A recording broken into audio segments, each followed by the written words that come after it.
And it's preparing to stream, so it should just be a few more seconds. Okay, it says we're live. Let me X out of that.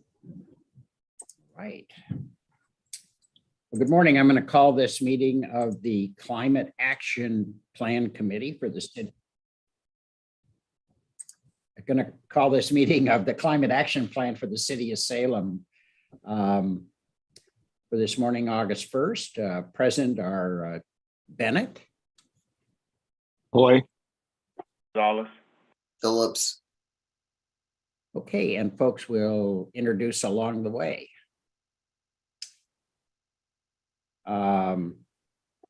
We have written public comment. Is that correct, Heather? Yeah, we did receive one set of written comments this month from Ashley Fordham, the president of the Mid-Valley Association of Realtors. That was on Friday, and I passed that on to this group. Okay, and that's the only testimony right now? Those are the only comments. Okay, great. And we don't have anyone doing public comment, right? No public comment. Okay, great. I'll move we approve the minutes. Any objection? No. Okay. Okay, minutes are approved. And why don't we move on ahead and start with Ted Stonecliffe from Chariots. Ted, if you'd introduce yourself and get us started. Thank you, Mr. Mayor and city councilors. My name is Ted Stonecliffe. I'm here from Chariots Planning to talk about our long-range transit plan today. I'm going to share my screen and hopefully you'll be able to see my presentation. Yes. Okay.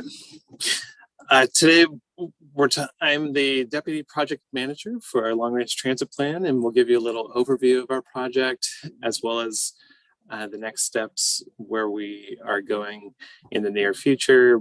We'll talk about a couple of surveys that we have undergone during the project, the modeling that we have done with our partners at SCATS, and a little bit about the current outreach that we're doing, which is online and in person at different events around the community. So here's a brief scope and schedule for the project. As you can see, the schedule is about 15 months long. We've been going with this project since August of last year, and right now we're in task 5, which you can see there at the bottom, which is our second round of public engagement. We've been working with the technical advisory committee throughout the project, and many of the City of Salem staff, City of Kaiser, and many of the cities that we serve in Marion and Polk counties are represented on that committee as well. We are excited to show you some of the results from our modeling that we've done in task 4. That was a few months working along with our partners at the SCATS, Mid-Willamette Valley Council of Governments, in order to just test some of the different scenario options that we might have in the next 20 years for transit. Let me go back just one second. So moving forward with tasks 6 and 7, we do expect the draft long-range transit plan to be presented to our board at their October meeting. And then in November of this year, they would be expected to adopt the final plan. A little bit of background about our project. We started our project looking at different partner plans, such as the City of Salem Transportation System Plan, the Our Salem Plan. We've been right along the way with your Climate Action Plan, and trying to incorporate as much of those projects as we can along the way. I will say that the regional transportation plan update that SCATS will be undergoing beginning in the fall of this year. That will be another opportunity for us to look at transit in another way with the adopted Our Salem plan as part of the project. So I'll just make that caveat from the start that our current work doesn't include the adopted Our Salem plan, but it does look at the recommendations that were in the draft, of course. So we weren't doing this project in a black box. We were taking into account all of these region plans, knowing that they were going to be moving forward at some point during our project. Our public engagement, the first round we did back in December and January, we asked the public about their needs and the different opportunities that we have to provide transit in Salem, Keizer, and the region. We've spoken with many stakeholder groups, both in Salem and Keizer and in the rural communities we serve. And many of them are the traditionally marginalized and disadvantaged communities that are riding our services and are really in need of our transit today and in the future. So trying to include them has been one of our top goals, and is always one of our top goals when doing public outreach. So we'll talk a little bit about two different surveys we did. The one I just mentioned was in December and January, and we had a little under 500 responses. About a quarter of those were not transit riders, and so we call it our general public survey. It was given online and on paper. We did many in-person and virtual events to various groups around the community. And then we had an onboard rider survey that we did back in October, November of last year. And we had a little over 1,100 responses to that. And I'd like to show you some of the results, especially the demographics, which are very telling to show us really who is riding transit during our COVID pandemic. As you can see here with the general public survey results on the left and the rider survey on the right, there were many more people with the rider survey who didn't have vehicles, many more who didn't have driver's licenses. In general, it's less Caucasian or white. Both surveys showed that about 80% were not going to use would use transit for non-work trips, such as shopping, school, medical. The riders riding our buses are riding many more times than once per week, and few of them,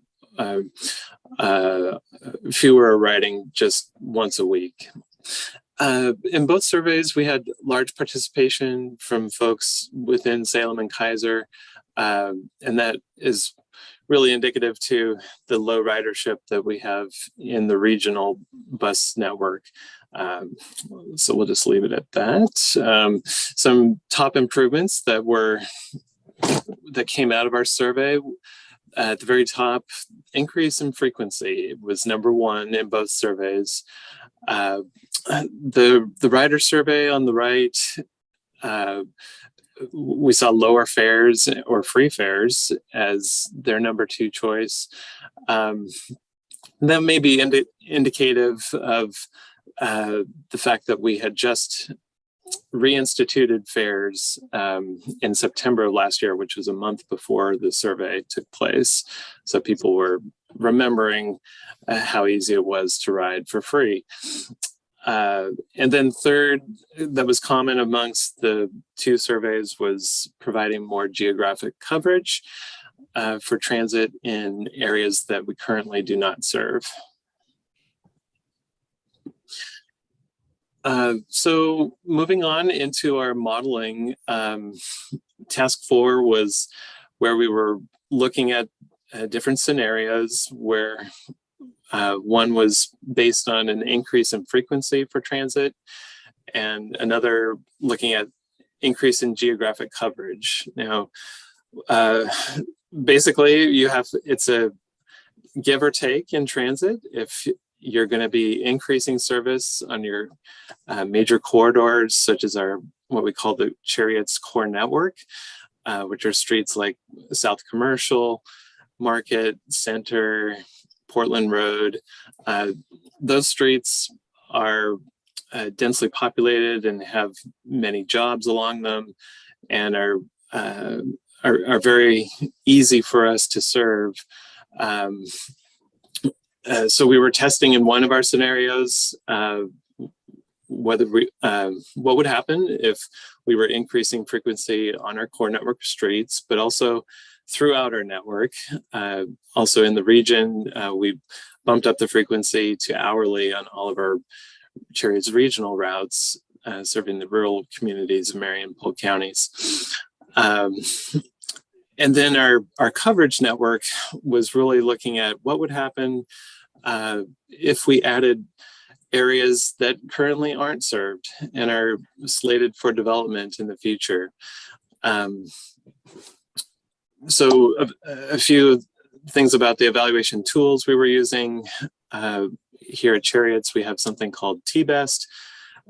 It's a national model that was developed in Florida and is used by many transit agencies across the country to look at ridership. And we also worked with our partners at SCATS to look at their regional travel demand model and really look at what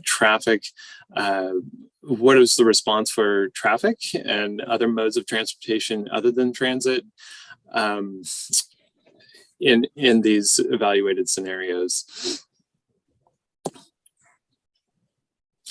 So again, with the evaluation, really looking at these modeled alternatives, these are forming bookends, not necessarily alternatives for us to choose one or the other, but our long-range transit plan is going to be more of a spectrum somewhere in between these two extremes of adding all frequency or adding all coverage. So let's go on to the next one, where we detail more for each alternative.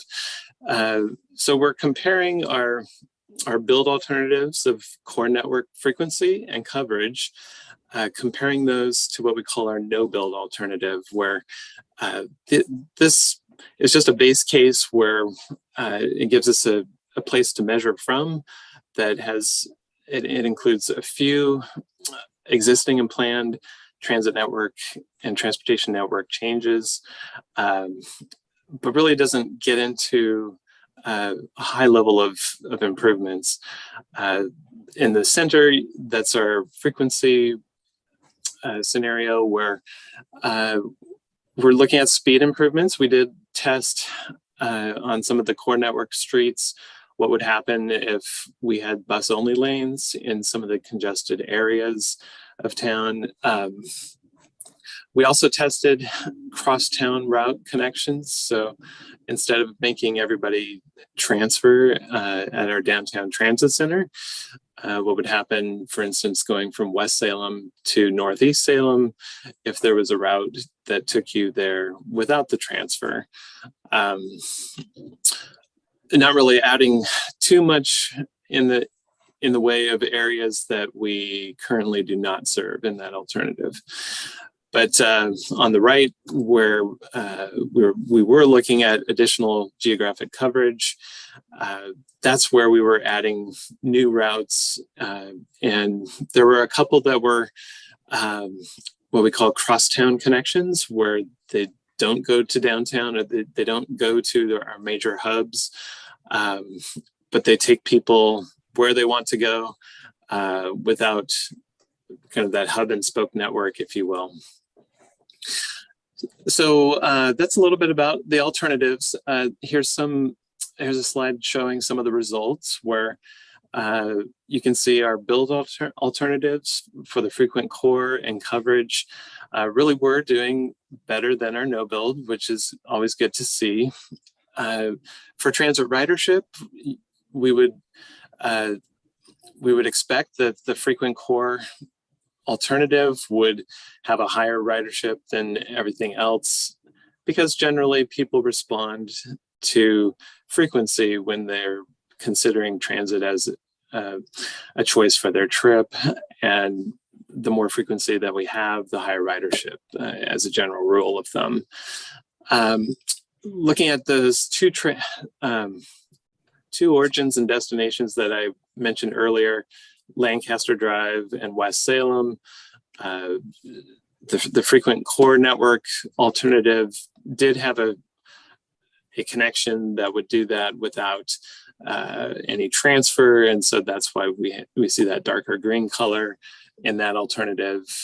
Access to jobs in low-income households. The jobs were generally along the core network. And that's true with the adopted our Salem plan as well. That's not going to change too much. And then the low-income households did a little bit better in our coverage scenario because there are areas that are slated for development on the outskirts that we currently do not serve. And we were adding some transit in those areas in our coverage scenario. And lastly, passengers per revenue hour is a measure. Revenue hours are the hours that the bus is in service collecting fares, and that generally didn't change throughout these models because we were trying to keep the efficiencies about equal for modeling purposes. Just some generalizations about our results. We had some trade-offs in the investment futures with those different colors of darker greens versus the beige or light greens. And not to say that we're going to choose one alternative over the other. It's just maybe we'd develop a plan that would try to get those darker greens in that final plan, no matter which modeled alternative it was coming from. So we're trying to find that balance to develop a final overall network. So look for that when we have our draft plan coming out in October. So we took the public engagement results that we received back in January, and that did inform our modeled alternatives. This is a continuous process, and as SCATS is going to be updating to their Metropolitan Transportation Plan, which will be the year 2050, as they start that process this fall, we will be modifying our long-range transit plan network appropriately because there wasn't much in the way of, we didn't have the land use from the SCATS, which shows specifically where population and employment are predicted to be in 2050. That's a process that will be part of their plan update, and so that's something to come. And we, of course, we will be updating this plan as the city plan changes, as the transportation system plan is developed. That will take, as I'm not sure if Julie Warnicki is here today, but she did mention that I should, she told me that the city's transportation system plan would be looking to our long-range transit plan for all of the transit component for any updates that she would be making in the next 2-3 years on the transportation system plan. How are we doing on time, Heather? Yeah, we're okay. I think we've got a few more minutes. I think you're Few more wrapping minutes. up. As well. Okay. So we'll just wrap it up here. Try to give you a sense of some of the general things that we would do looking at our draft long-range transit plan. We want to continue providing excellent service to the community. Whenever we have a choice of more discretionary funds that could be presented to us, we would be this plan would be a direction for future investment and growing the organization so that we're staying relevant, resilient for any technology changes. I should mention that our board has adopted a policy, but that by 2040, we will be operating 100% zero emissions fleet. So we'll need to, this plan will need to take that into account as we do move towards that goal.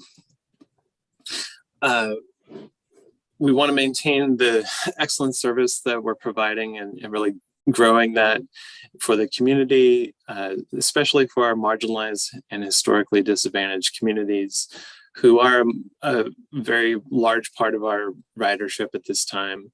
And we're viewing that as kind of the new normal. It's possible that with changes that the city is making with different parking fees and such, that we will get more riders who do have more choices in transportation. But at least in the short term, we're looking at really providing this as a service for those historically disadvantaged communities. As I mentioned, the plan will be showing a transition to alternative fuels by 2040 and really providing the best passenger experience as we can into the future, and also affordability. Whenever we're getting that additional funding, things that we can do right at the top of the list, an option would be to increase frequency. And when we say service span, we mean the hours of operation of our transit service. Currently, we're from 6 a.m. to 9 p.m. We're funded and to go all the way to 11 p.m. But with the driver shortage, we've only been able to keep it to 9 p.m. at this time.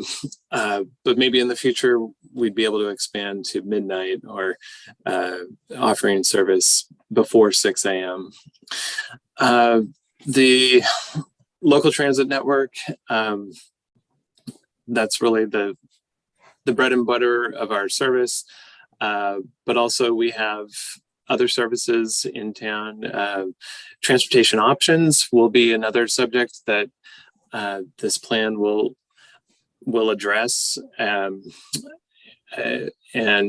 what that looks like is developing. It's not exactly clear at this time, but again, this is a living document that will be modified as different technologies or different options come on board.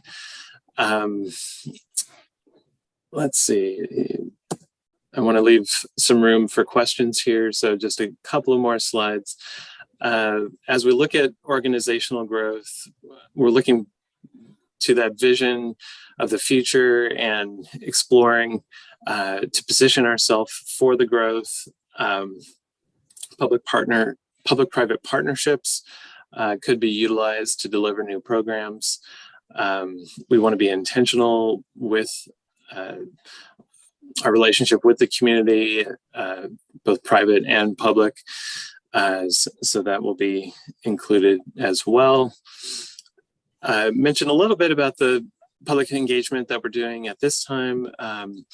We started an online open house on July 20th, and that'll be open until mid-August. We're also doing in-person and virtual tabling and presentations, and just gathering last bit of feedback before developing that draft plan. And so far it's been pretty successful. We have close to 100 surveys collected just in the first week and a half, which is not bad considering it's summer. And then, as I mentioned before, the draft plan will be presented in October to our board, and they'll have some time before adopting the final plan in November. And that's all that I have today. If I could answer any questions that you have at this time. Very good. That was very interesting. Where are you looking at the specific nodes of growth, as you start considering what you're doing in terms of route development or frequency development? We know we've got a big development going on out at State and Cordon, or out on Kale Road is a large development. Is that, when you talk Northeast, is that what you're talking about, or kind of what's that look like? Thank you, Mr. Mayor, for that question. Yes, that is definitely one area that we know about and are including in the plans. Really, wherever the Our Salem project has shown those developments to be, we were planning to provide transit. Another example, Orchard Heights in West Salem, near the West Salem High School. That area currently does not have terrific transit today, and that was one area that we were testing in our frequent network alternative to get transit provided all the way through downtown and then up towards Chemeketa Community College in Northeast Salem with a 1-seat ride all the way. So it's very likely that we would see something like that in the draft plan. I can't really give you any ideas of those final plans at this time, but I can say there were 10 to 12 areas of development around the region that were identified in the Our Salem project, and we were making sure that we were providing at least one connection to each one of those. Are you getting sufficient demographic information? Do you need more demographic information on kind of how, as housing is being planned and developed, there's affordable and low income? Are you getting sufficient identification from us on who the clientele is anticipated to be in that housing? Yes, and whenever there's a low-income housing component of the multifamily housing, we are notified that we are part of the land use application process of the city. The city, now by city code, we're required to review all of those land use applications, and so with that we get all of the details of those. Okay. So yeah, Councilor Hoy. Thank you, Mr. Mayor, and thank you, Ted, for your presentation. It was really interesting. Couple of questions. I know you talked mostly about focusing on infrastructure and things and route expansion, but I'm wondering, have you thought more about working with employers, especially our downtown businesses, to encourage employee ridership? Not only would it help with parking, but because the system is currently set up to be a natural, so everybody ends up downtown when you get on the bus for the most part. It seems like a real natural place where we could really impact ridership if you were to work on more incentives for both employers and employees to ride transit. I'm just curious what the work is going on there. yes, thank you, Councilor Hoy. Yes, definitely. That's one of the things that we consider as kind of a low-hanging fruit is how do we increase partnerships with local businesses to get people involved in a group pass program. Currently, we have very few participants in that program, but that's one of the excellent ways to get more people to take the bus to work. Although it is a challenge with the new commuting patterns where many people are having that hybrid option, and so they're not commuting to downtown areas any longer. But that said, this will be evolving, especially with any parking charges or disincentives for driving to the downtown area. If people realize the benefit to transit, then they're going to try it and hopefully like it and hopefully stick with it. So that is definitely something we're looking at. Thank you. And I have another question regarding your sort of, I'm not sure what you called it, but the crosstown connections rather than having to go downtown and then come. So for instance, if I'm in Ward 6, which is East Salem, and I have the most diverse ward in the city. It's a majority minority ward. And given the demographics of your ridership, you know that out here in Ward 6 in East Salem, the bus system is really, really important. And so, and also for Councilor Gonzalez in Ward 5, it's very important as well. But to get from my ward to Councilor Gonzalez's ward, which is just next door, I have to go downtown and then come back out to North Salem. And so, like the other day, I was going to an event at Northgate Park, and I thought, oh, I'm going to look and see if you're taking the bus as an option. And was it an option? Sure. With, a couple of good walks and, an hour, I could get, the 3.5 miles it is from my house to Northgate Park. But really, was that a realistic option? No.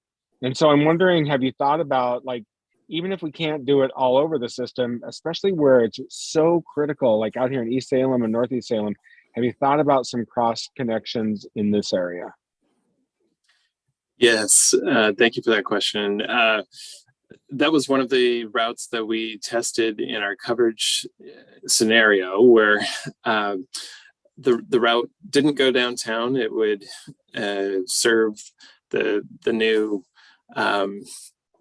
casino complex near Portland Road and Ward Drive, and then serving Chemeketa Community College, coming down Fisher Road to about Sunnyview.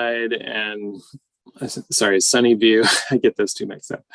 And then crossing over to the west side of I-5, but going to around State Street, the Kettle Chips complex and the businesses in that neighborhood, making a connection for those Northeast neighbors to stay out there.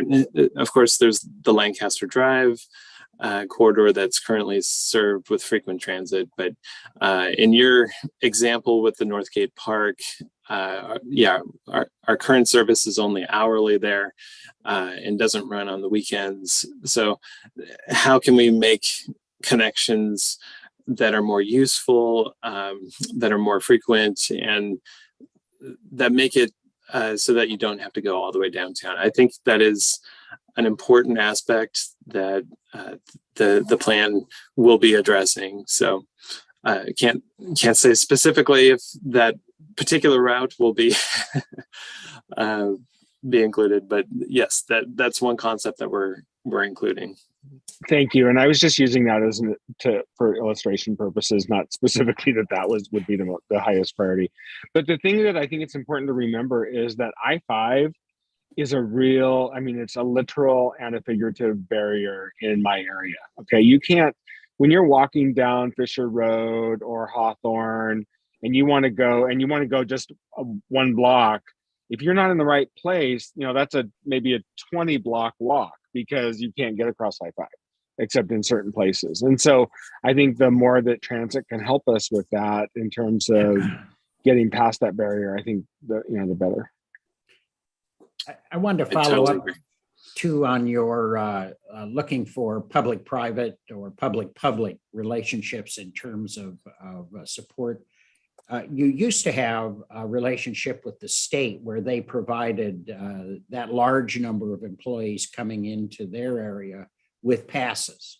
I remember, I thought the hospital had something like that. I'm not sure Willamette didn't have it. I don't know if we did here at the city. I just can't remember, but it seemed like there were multiple institutions that were cooperating with you in terms of those kinds of incentives. Will you be re-pursuing those? Those were, I thought they were great incentives. They may not have been used as much as they should have been, but as time changes, it's going to become, I think, increasingly interesting to people that they got a free pass and an easy way to get there.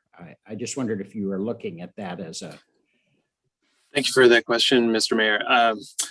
Yes, the bus pass program that was available to the state's employees for a while, that was funded by the legislature, and Right.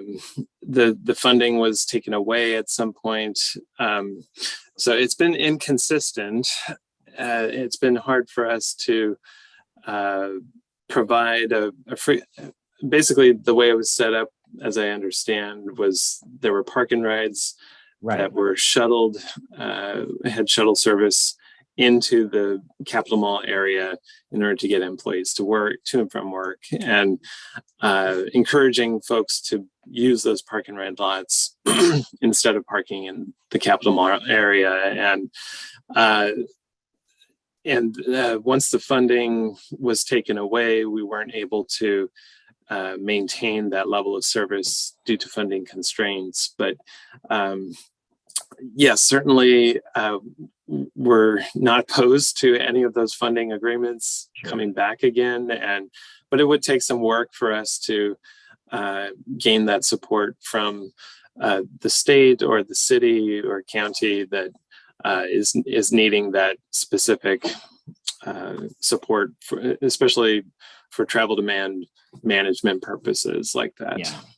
Well, I hope you'll keep in touch, and I'm sure Councilor Hoy does as well, with the city and our ability to talk with the legislature, to join in talking with these various institutions as we deal with parking here and limited parking or changing lane use and things. There's going to be, I would think, a growing demand. That's the expectation anyway. And to the extent that we can be helpful, I hope you would work with us on that. That's going to be the demand downtown for parking is going to become increasingly critical.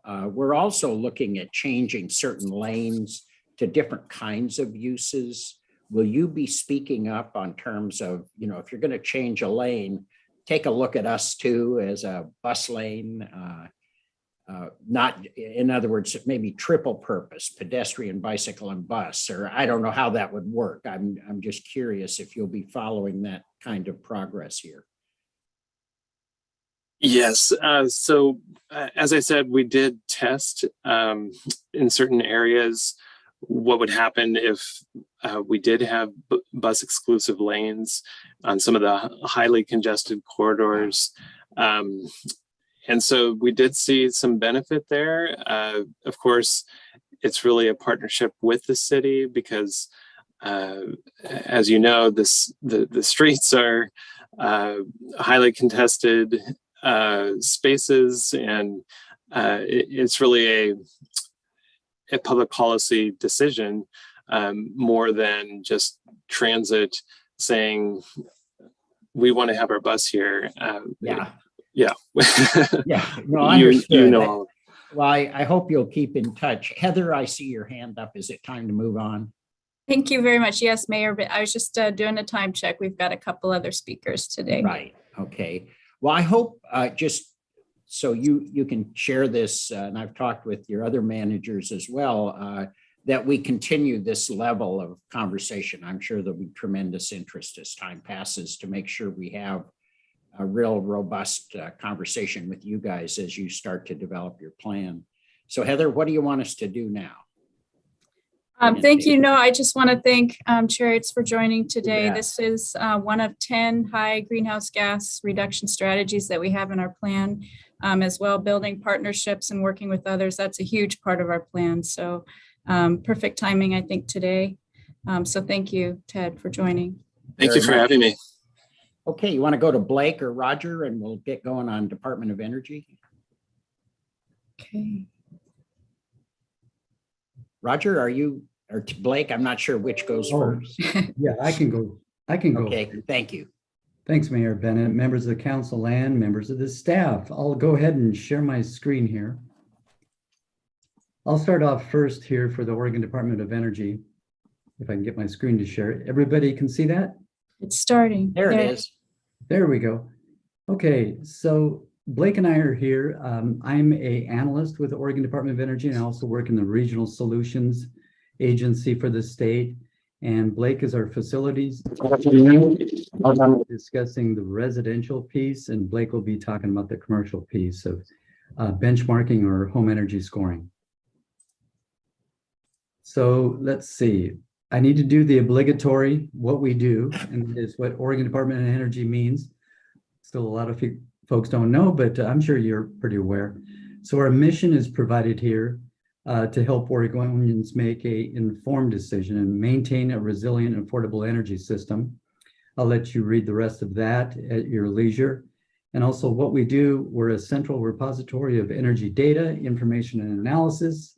We provide problem solving for Oregon's energy challenges. Energy education and technical assistance is what we also get involved in, and regulation and oversight. And also we have quite a few new energy programs and activities.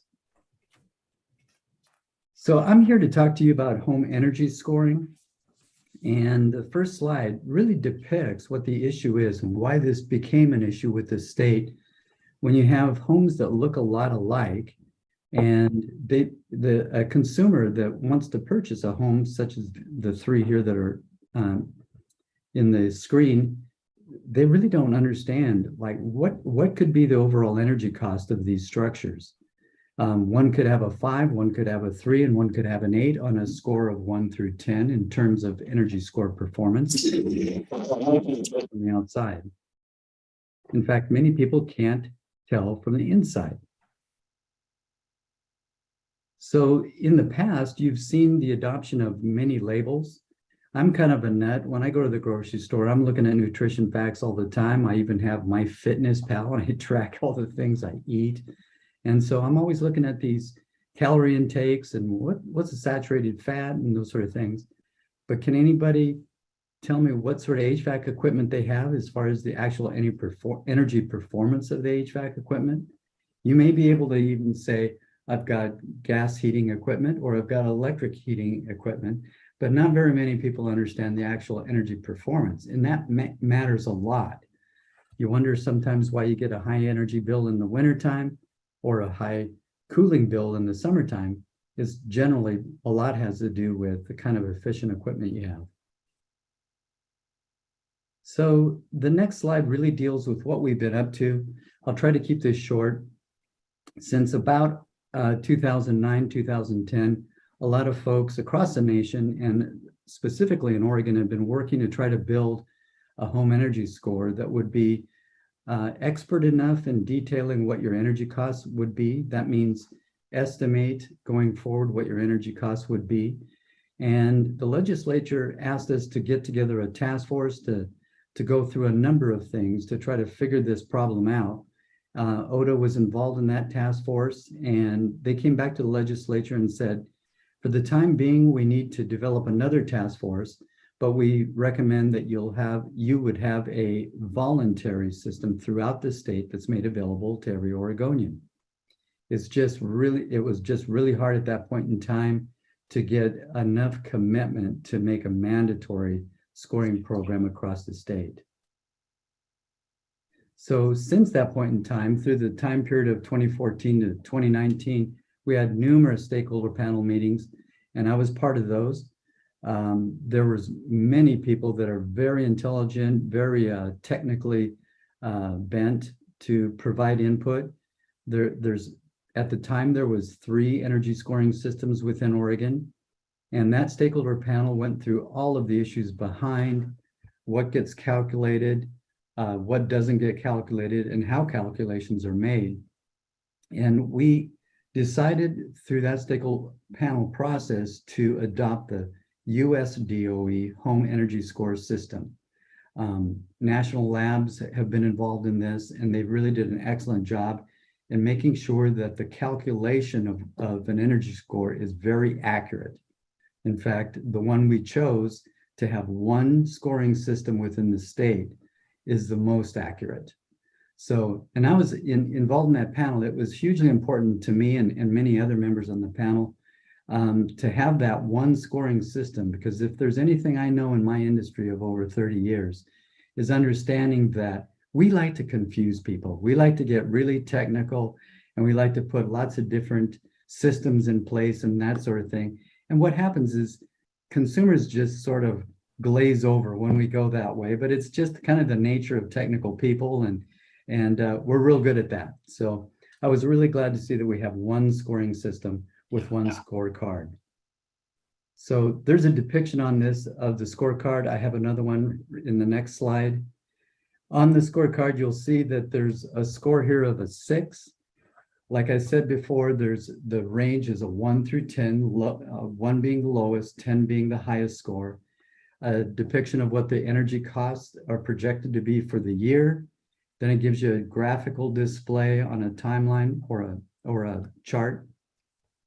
And then it also gives you what the electric is estimated to be, what the natural gas, if you have that, and any other, and then also what the solar generation would be if you have that. A carbon footprint graph is depicted. And then as you can see down the left side of the chart there, it shows all the home profile, square footage, number of bedrooms, and those sort of things, and who actually did the score.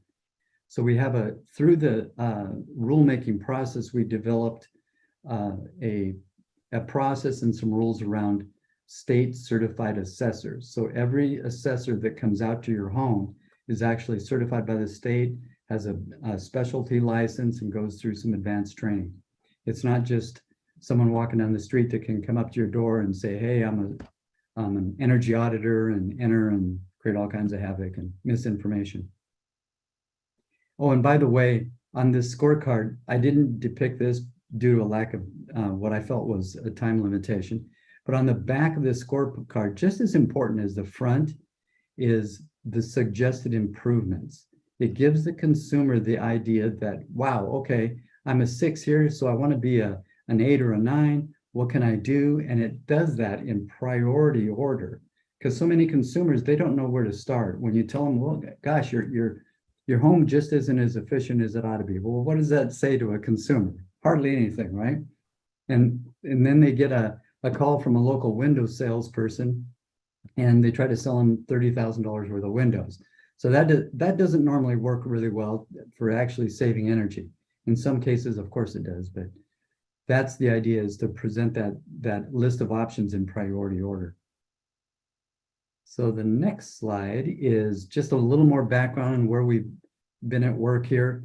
Eugene Water and Electric Board actually was the first mandatory program. Actually, I'm sorry, that they have a voluntary program where they worked exclusively within the utility to work with University of Oregon to create assessors. And they worked just as the utility to come about with about 400 scores to date. And so we really applauded their efforts to come out of the blocks really strong. It's had limited uptake. It's a voluntary program, but it was a first. And Portland came on board back on January 1st of 2018. We worked with their staff there in Portland and worked to discuss things with council. And they adopted their mandatory scoring program back on January 1st of 2018. Since then, Milwaukee launched a mandatory program in October, and Hillsborough followed up in September the following year. We've had over 32,000 scores in the state of Oregon since 2016. Yeah, it's a national leader. We've had all kinds of awards given for this work and that sort of thing. And it was actually President Biden that started the Home Energy Score concept back in 2010. So yeah, we've done lots of good stuff once we got this program put together and launched into some cities. I wanted to present some information from Austin. Austin has had a home energy score program as well, and they produced a study back in 2019. You can read the bullets here at your leisure, but I'd like to call to your attention that one of the reasons why they did this study was this debate that goes back and forth about mandatory versus voluntary. That seems to be the big thing. No one likes mandatory. I mean, it's just the way people are, right? I don't prefer it, but yet I understand it. Voluntary programs in the past just have not produced any fruit. And like I said, I've been doing this for over 30 years, and it's just not what I enjoy having to say in terms of a mandatory policy, but I can't get away from the data. And the data says we just can't get as much done with a voluntary program. Sure. We can't seem to get folks' attention quite as much and to do something about it. So couple of the points that I really call your attention is that sellers tend to be unaware of the relative efficiency of their own home. They may know they have efficiency attributes, but are unaware how to compare them to other homes. And this lack of knowledge on relative performance causes the seller to avoid voluntary disclosure. It kind of makes sense when you think about it. And I can provide that study if your staff would like to have that as well. Great. Excellent. Local government support, just a bit of a nod. Odo contracts with Earth Advantage. That's an organization that came right out of Oregon, and they work nationally now. A great team. We contract with them to help every city that wants to do home energy scoring. We work side by side and help them set it up within their city jurisdiction and help answer all those questions, develop the website, those kind of things. So it really takes down that cost of developing and implementing a program within a city. And I think you'd find positive remarks from Portland and Milwaukee and Hillsborough about the work that we do in helping them launch programs. So this slide is a bit repetitive to what I've just discussed, but a home energy score collects about 40 different characteristics within a home. So Mayor Bennett, we would come out to your house and we'd take a look around. We'd do measurements of the walls and the floor space, whatever's heated and cooled. We look at the windows and the HVAC equipment, if you have that, and check the insulation levels. So it's actually a physical look at the energy assets within the home. And I want to make that clarification because a lot of times when folks are looking at real estate, they don't know what the energy burden is of that home. And oftentimes, I used to be a customer service representative for a utility, so I know this incoming call will be either from a realtor or from a consumer looking at a piece of real estate, and they'll say, what is the energy usage of this particular home? And as a utility person, they can say, well, I can give you a high and a low, and I can even give you a monthly average, what it's like. But was that with 5 people in the home? Was it with 2 people in the home or a single? It's all over the board. And even 2 people living in the home, they can use energy so much differently than 2 other people living in the home. So this is a much more accurate depiction, getting those on-site characteristics. So that really helps in informing the consumer. Great. Home energy score policies offer multiple benefits. There's climate benefits. You can take a look at that. Consumer protection. It's been noted to be a consumer protection device in that it informs folks that just don't know what's going on in the house. Economic development. I've talked to quite a few economic development departments at cities and offered this as a way to help benefit the community. And then there's also community development, clarifies addresses and energy burden risk, those sorts of things. And I'll touch base on that just a little bit more a little later. Okay. Well, later is now. The Okay. slide just pops up. I'd like to just point out, as I'm sure you have some questions about what I just talked about, but coming up in 2023, we're actually getting some curiosity, some interest from cities that we have programs with that want to have a rental focused program. And this is a bit different. So we're going to go out for a request for proposal to organizations that can help us design a home energy score for rentals program to get after those rentals that are out there and help inform renters, potential renters that want to rent property. Because a lot of those folks going into rentals, they're energy burdened. And wouldn't it be nice if they knew going into a rental unit what the energy level is or the consumption level of that rental property is versus another one that might be lower, might be higher, so that they can be informed to make a really good quality decision. So coming out next year, we'll have something to that effect, and we'll keep you on our list of folks to talk to. Great. Any questions for me before we move on to Blake? Why don't we try Blake and Okay. see if we may have him for both of you. Okay, Blake, Blake. go ahead. Yeah, great. Yeah, thanks, Roger. I'm Blake Shalai, facilities engineer with the Oregon Department of Energy. Good to see some familiar faces. Good to see you, Trevor. Trevor's my counselor, and we work frequently together through the Fairwright Neighborhood Association. So, and glad to be here today. So I'll just give a pretty quick overview. I'm looking at the time. I'll go pretty quickly, but we're always available for future questions if there are any too. So, next slide, Roger. And I'll talk about kind of commercial building energy benchmarking. Roger talked about the residential side. I'll talk about commercial benchmarking and kind of our experience as a state with benchmarking our own state buildings. So, what is building energy benchmarking? It's generally getting an idea of how your building performs over time, and then being able to set that baseline and compare it to itself and compare it to other similar buildings and set targets to help prioritize where the energy investments are, which buildings perform better, which perform worse, and where you can potentially make some improvements to improve your utility bills and climate footprint. And then what is Energy Star Portfolio Manager? It is a program that's designed and implemented by the United States Environmental Protection Agency that allows users, it's free, is really the main thing, but it allows users to enter their energy performance data, their usage data, and track it over time. And it's the software that we use as a state, and a lot of different organizations, both public and private, use across the country. Next slide, please.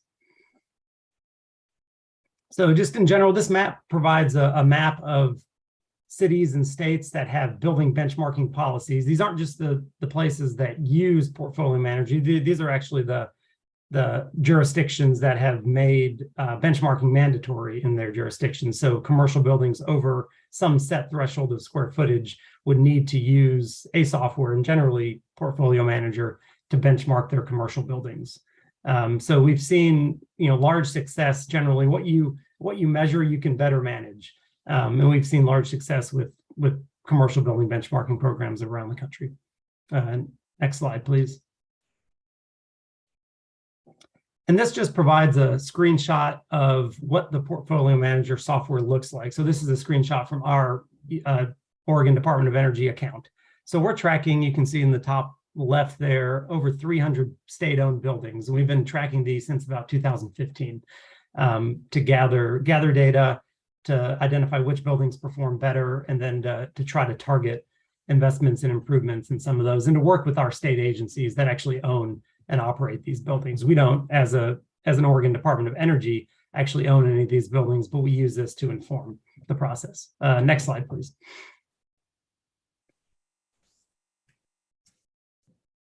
And within the software itself, this is a depiction of our building, the 550 building in downtown Salem that our agency uses. Within the software itself, it provides a number of metrics and charts that you can view your energy performance over time, view your Energy Star score in the top right. Our building actually performs very well. It achieves an Energy Star score of 99 out of 100, higher being better in this case. And then you can use that to view your baseline compared to other buildings, with kind of 50 being the average building, 75 being 25% better than average, and so on. And you can kind of use this to judge your energy performance over time and to track it. Next slide, please.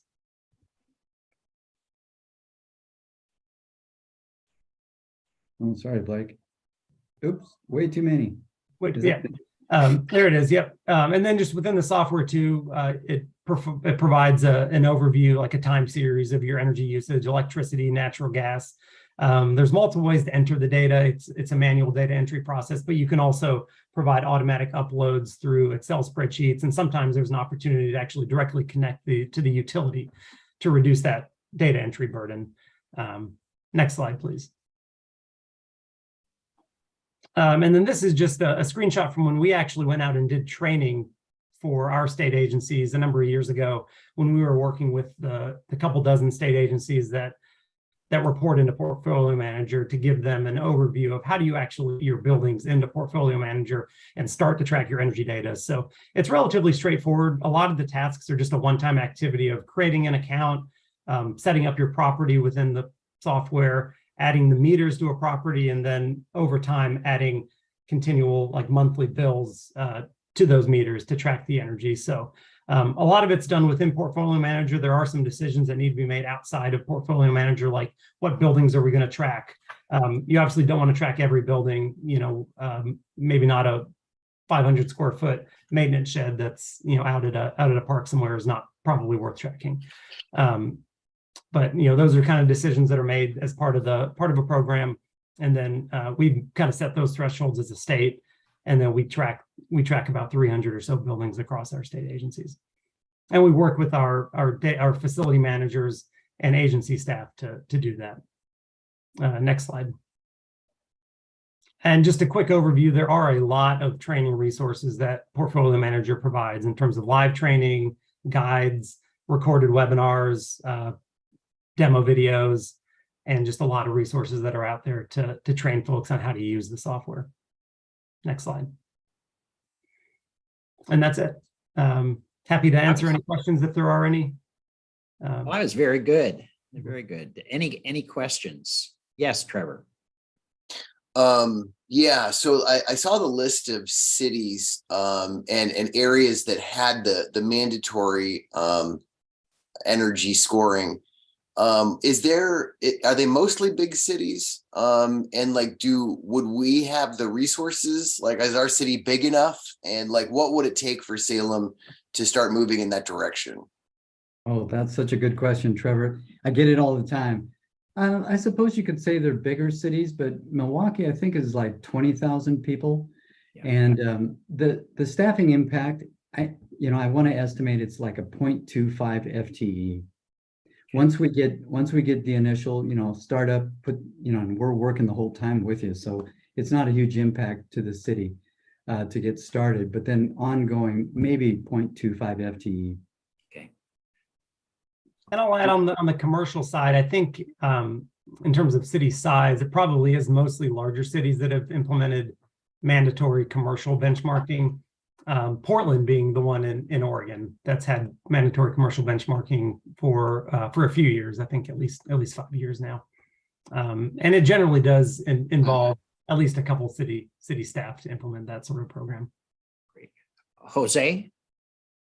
Thank you, Mayor. Question for Roger. The mandatory reporting in Portland, what has been the feedback from the industry?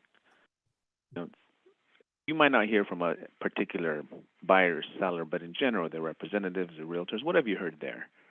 Sure, lots of pushback initially, but as folks got used to it and more informed about it, there's always that, I don't understand it, so there's pushback. But the pushback that we got mostly from realtors was, you don't have enough assessors available. It's going to drag down my sales transaction time, and that just hasn't been the case. We've had 260 folks go through the training process, and honestly, that's way too many. We've got 65 doing the work now, and within 24 hours, we have somebody that can be out there and do the assessment. And there was just a lot of that sort of question going on.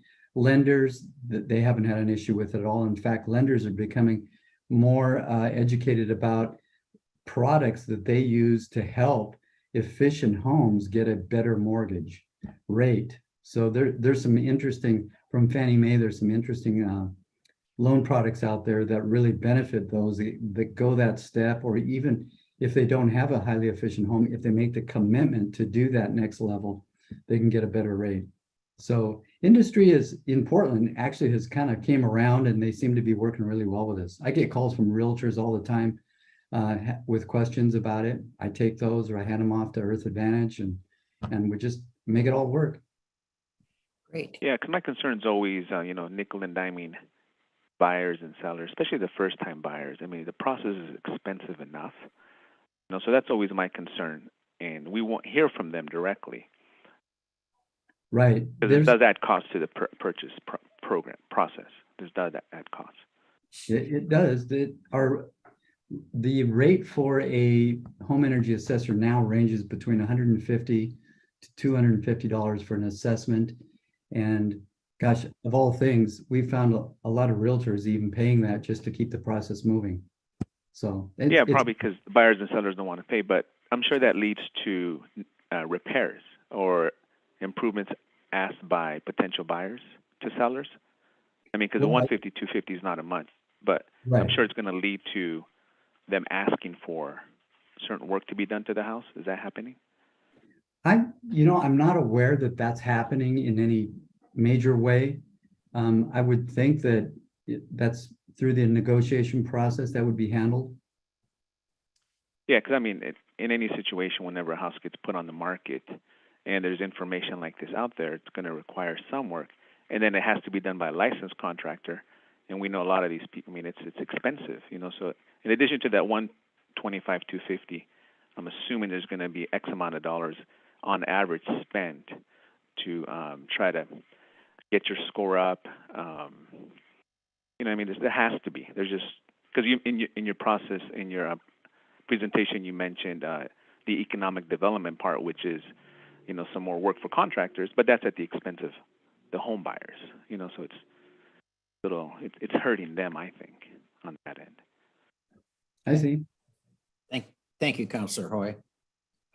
Or Councilor Hoy, go ahead. Sorry. Thank you, Mr. Mayor. And Councilor Gonzalez asked one of my questions, and it was about cost to the individuals. But what's the cost overall of implementing a program? Like if the city decided to do that, what would the cost to the city be to get a residential program like that going? Well, I can't give you an actual cost, like this is going to cost you X. But what I can say is that Earth Advantage and Odo will work alongside the city and really minimize any sort of staff cost there is to writing the policy, considering the implications, writing rules, that sort of thing. That's a cost that's going to be there. But then implementing it in terms of education, going out in talking with stakeholders, there's a cost there. That's city staff cost. We go alongside if you want. And then there's also the cost of setting up the website, which we have a template for that. So it's pretty nominal. There's just no other cost that I can see beyond that. The only thing that's ongoing is the tracking to see that if you have a mandatory policy, someone would need to track to see that every home being listed actually receives a home energy score. So it requires going through the listings. And we're actually we're working, I'm not going to promise anything, that's for sure, but we're actually working on a system that would do that more automatically for you. Very good. Well, thank you very much. That was interesting. I know we're going to want to, or the counselor is going to want to talk to you again about this. This is Sure. a really interesting program with a lot of implications. So Sure. really appreciate you coming in and talking to us today. It's a real introduction to this program. So I hope your slides will be made available to us and we can get a good look at it and then perhaps work out another work session with you to talk about this if there's interest. So thank you again. Heather, what else? Yeah, let's see. Can we go ahead and stop the screen share and we'll bring everybody back? I know we are over time. Are folks okay for a couple more minutes or do we need to exit out? Yeah. Yeah, go Okay. ahead. I just had a few updates to share. Thank you again, Blake and Roger, as well for your information today. That was really helpful. We're just starting the conversation, as was mentioned. That second piece of benchmarking, that seems like a place that we could start. That's something that we could establish that baseline for our own buildings using that online system. Of course, we need to look into that a bit more, and that will take a bit of staff time as well. But that seems doable. So we'll have more conversation about that. Just a few other updates. I wanted to let this group know that we did finally sign an agreement with ICLEI, the Local Governments for Sustainability, to complete the next greenhouse gas inventory for Salem. That came in pretty inexpensive, under 10,000, and that should be done by the end of the year. It's going to take about probably 4 months, maybe a bit more, to get that completed. And then I just wanted to point out before we leave that we've got 3 more meetings on the calendar for this year. We've got September through November. I did get confirmation that leadership from PGE does indeed intend to join us for September. So we'll have that, and we'll be diving back into energy. We'll be diving back into this list of 55. For the November meeting, we are hoping to have Eunice and Julie back to discuss some of the potential parking changes associated with the recent state rulemaking. They're hoping to bring some options forward to this group. So that would be November. So September, some energy. I think we can knock out most of the rest of the list of 55 through October with information reports and some discussion. So just let me know if you have concerns about any of that. Very good. Okay, anything for the good of the order? Okay, we're adjourned. Again, thank you very much for the program today. This was really good, really interesting, thought-provoking. You're having us. Thank you. Thanks all.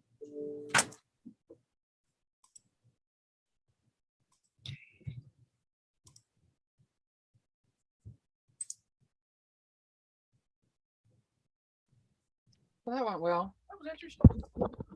Interesting. Yeah, it was.